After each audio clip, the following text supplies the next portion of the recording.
So while your conscious mind is taking in information, your unconscious mind, or subconscious, the only difference is the spelling, is taking in a lot more information. It actually absorbed 2 million bits of information every second.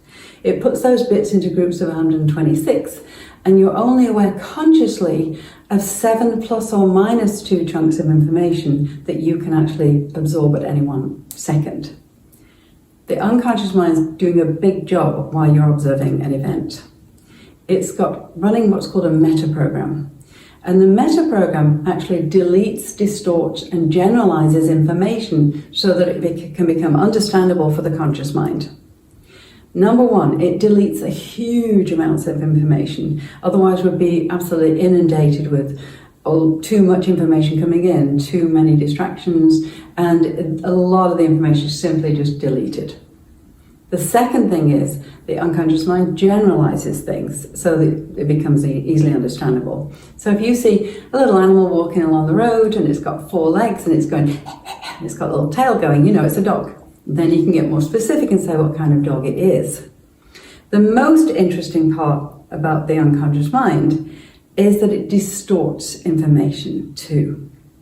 So here's the interesting thing.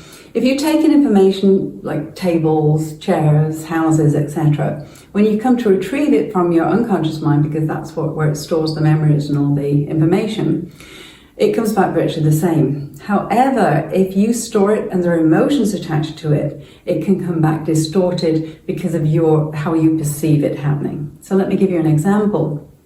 Years ago, I was living in England and I was in a big Victorian house. There were 9 of us living there, and we suddenly heard breaking glass. We all went running to the top of the stairs and looked down the stairs. And there is a hand coming around the door through the glass to open the door. And the door opened and this man stood there. We all agreed he was a man. Then what happened was, he went, ah! And we went, ah! And we all went running down the road after him. And he took off at a rate of knots. And then the police were involved. They came along. They said, what did he look like? Well, he was Chinese, he was Indian, he was black, he was white, he was wearing a bomber jacket, he wasn't wearing a jacket at all, he was wearing a hat, he had no hat on, he had a beard, he didn't have a beard. And all 9 of us had a different opinion about what this man was. And finally the policeman just put a line through all his notes and just said, that's it, I'm good, I'm done. Eyewitness account and not reliable. And the reason for that is that we had projected onto this man everything that we feared.